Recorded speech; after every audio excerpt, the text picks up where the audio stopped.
৩ মাসের বাচ্চাকে কোলে নিয়ে ডিভোর্স পেপার হাতে নিয়ে স্তব্ধ হয়ে দাঁড়িয়ে আছে রাইমা।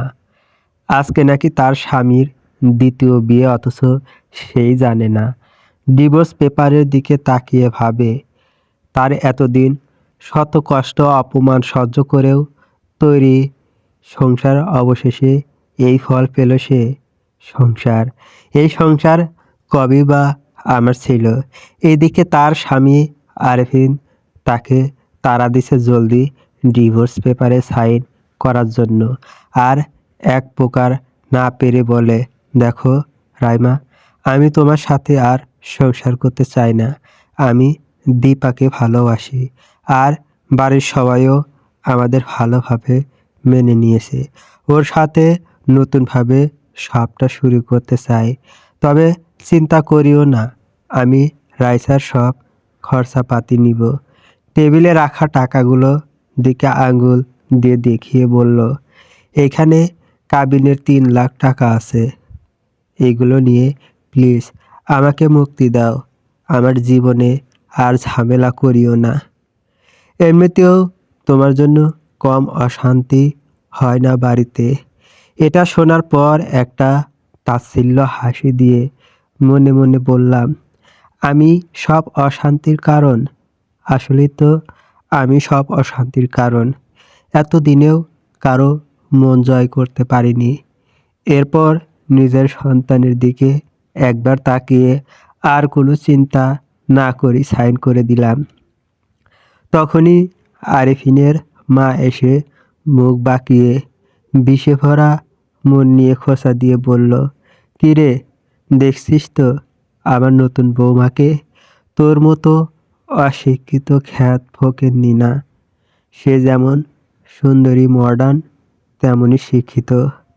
উনার চোখে মুখে কেমন একটা চকচকে ভাব, যেন হীরার খনি পেয়েছে। পরপরই আরিফিনের দিকে তাকিয়ে বলে, এই অপায়াকে এখনই এই বাড়ি থেকে বের কর, নয়তো শুভ কাজে এর নজর পড়বে। আমি চাই না আজকে খুশির দিনে এই ফকিন্নি এখানে থাকুক। কিন্তু আরিফিন বিরক্তির সাথে সেটা নাকচ করে বলে, মা, আজকে রাতটা থাকতে দাও। এত রাতে কোথায় যাবে? কালকে সকালে না হয় চলে যাবে। কথা শেষ হওয়ার আগেই রাইমা বলে, তার দরকার নেই। অনেক দয়া করেছেন আমার উপর, আর কোনো দয়া করার প্রয়োজন নেই। বলেই সবার দিকে তাকাতে তাকাতে নিজের ছোট ননদের উপর চোখ আটকে যায়। সবার কাছে রাইমার বিরক্তির কারণ হলে একমাত্র সুহানির কাছে সে ভালোবাসার মানুষ। মেয়েটা কেমন ছলছল চোখে তার দিকে তাকিয়ে আছে, সাথে চোখে আছে কিছু করতে না পারার চরম অসহায়ত্ব। আর কোনো কিছু না ভেবে সাথে সাথে বেরিয়ে যেতে গেলে পিছন থেকে আরেফিন ডেকে ওঠে। রাইমা থমকালো। এক মুহূর্তের জন্য মনে হয়েছে আরেফিন হয়তো তাকে আটকিয়ে বলবে, যেও না, আমরা আবার একসাথে থাকব। কিন্তু তাকে পুনরায় হতাশ করে বলল, কাবিনের টাকাটা নিয়ে যাও, দরকার হবে। রাইমা একবার পিছনে তাকিয়ে তাচ্ছিল্যের হাসি দিয়ে বলে, যাকে ছেড়ে দিয়েছেন তাকে নিয়ে এত চিন্তা করবেন না। এই টাকাগুলো আমি আপনার দ্বিতীয় বিয়ের উপহার হিসেবে দিয়ে দিলাম। ভালোবাসার মানুষটিকে নিয়ে সুখী হন। দোয়া করিয়েন আমার কিংবা আমার মেয়ের দীর্ঘশ্বাস যেন আপনাদের উপর না বর্তে। এটা শুনে আরফিন এক মুহূর্তের জন্য কেঁপে ওঠে।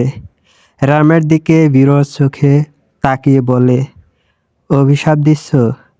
তখনই রাইমা একটা চোখে এক অসহায়ত্ব বেদনা নিয়ে অট্ট হাসি দিয়ে উঠে বলে, তোমার তাহলে অভিশাপেরও ভয় আছে?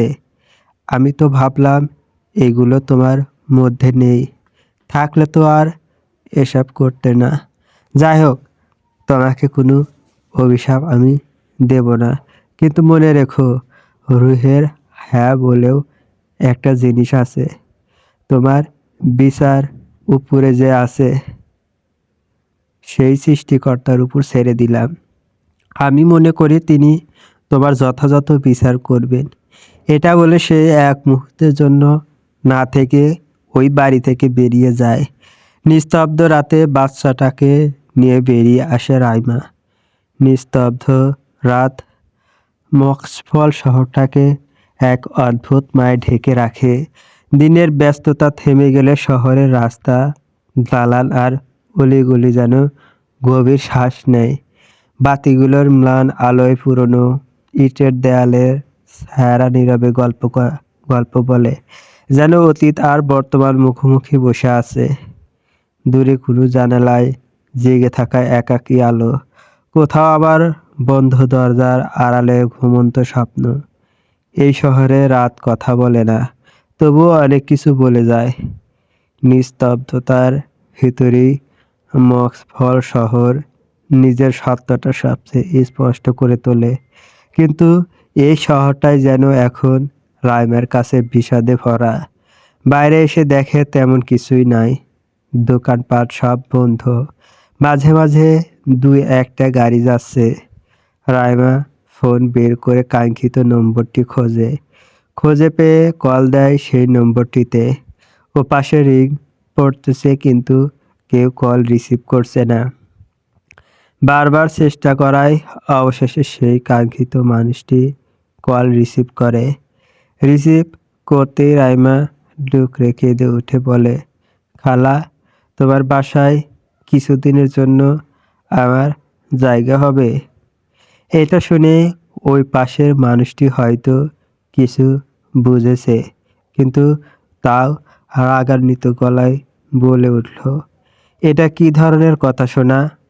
আমি তোমাকে আমার বাসায় জায়গা দিতে পারবো না এটা ভাবলে কিভাবে?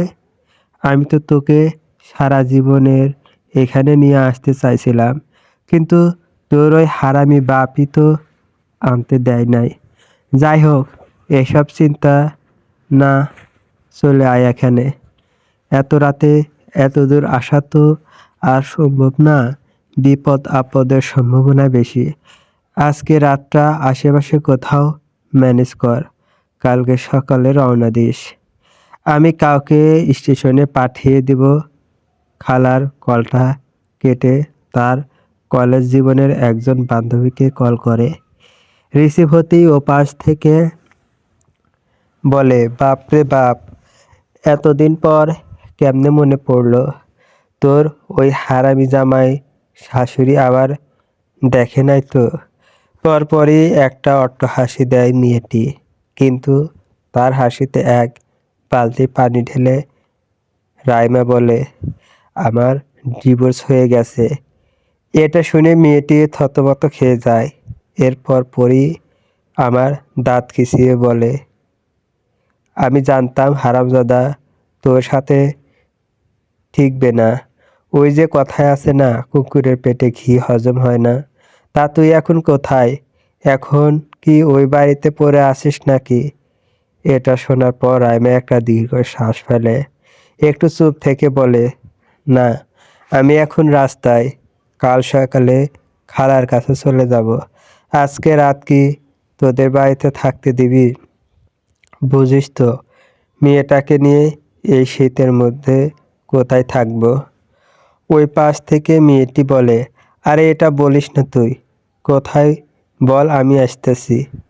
তখনই তড়িঘড়ি করে রাইমা বলল, আসিস না, আমি আসতে পারবো।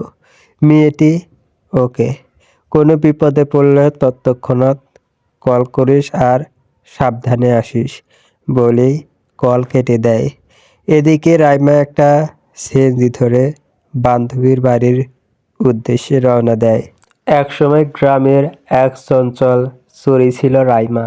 ভীষণ ডানপিটে মারকুটে টাইপ ছিল। আজকে সেই মেয়েটি যেন পুরো সমুদ্রের মতো শান্ত আর পাহাড়ের মতো স্থির হয়ে গেছে।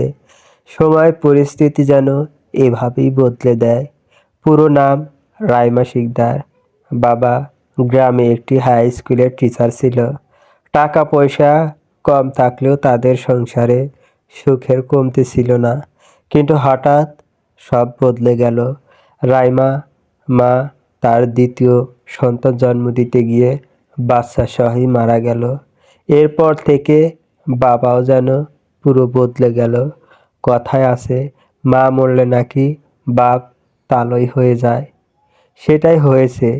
বাবা ছোট্ট রাইমাকে চাচা চাচির কাছে দিয়ে রাইমার খালা তানিয়া বেগম বার কয়েক নিতে চাইলেও তিনি দেন নাই। হয়তো ভাবলেন তার ভাইয়ের কাছেই ভালো থাকবে মেয়েটা। রাইমার অভাব অনটনে থাকা চাচা চাচিও কিছু টাকা পাওয়ার লোভে নিয়ে নেয়। তবে সুখ শান্তি কখনো দেয় নাই। বাসার সব কাজ ছোট্ট রাইমাকে দিয়ে করাতো। একটু ভুল হলেই মারধর করতো। ঠিক মতো খাবার দিত না। আর ভয় দেখিয়ে বলতো তার বাবাকে বলে দিলে তাকে আরো বেশি মারবে। সেই ভয়ে বাবা কয়েকবার আসলেও ছোট্ট রাইমা বলতো না। এরপরই আসলো সেই এক কালো দিনগুলো। রাইমা সবে এইচএসসি পাস করে। ভীষণ মেধাবীর রাইমার ইচ্ছে ছিল সে ডাক্তারি পড়বে। সেটার জন্য প্রস্তুতিও নেওয়া কথা ছিল। কিন্তু রাইমার চাচি আরেফিনের বউ করার জন্য বিয়ের প্রস্তাব নিয়ে আসে। আরেফিন ছিল রাইমার চাচির দুই সম্পর্কের ভাতিজা। রাইমার বাবাকে চাচি একটু বাড়িয়ে বুঝিয়ে বলে ছেলে শিক্ষিত, অফিসে ভালো চাকরি করে, মোটামুটি টাকা পয়সাও আছে, আর দেখতেও তেমন খারাপ না। এত ভালো সম্বন্ধে আজকাল মা মরা মেয়ের জন্য পাওয়া যায় নাকি? শুনে রাইমার বাবা এক বাক্যে রাজি হয়ে যায়। এই রাইমাকে বললে সে ঘরে একা একা কেঁদে কুটে একাকার।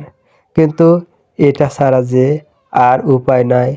চাচা চাচিও বা আর কয়দিন রাখবে। এদিকে তাদের মেয়েগুলোও বড় হচ্ছে। তাই ডাক্তারি পড়তে চাওয়া স্বপ্ন ভঙ্গ রাইমারও রাজি হয়ে যায় আরেফিনের সাথে বিয়ে। চলবে গল্প।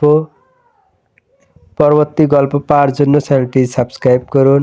গল্প নতুন প্রণয় সূচনা পর্ব।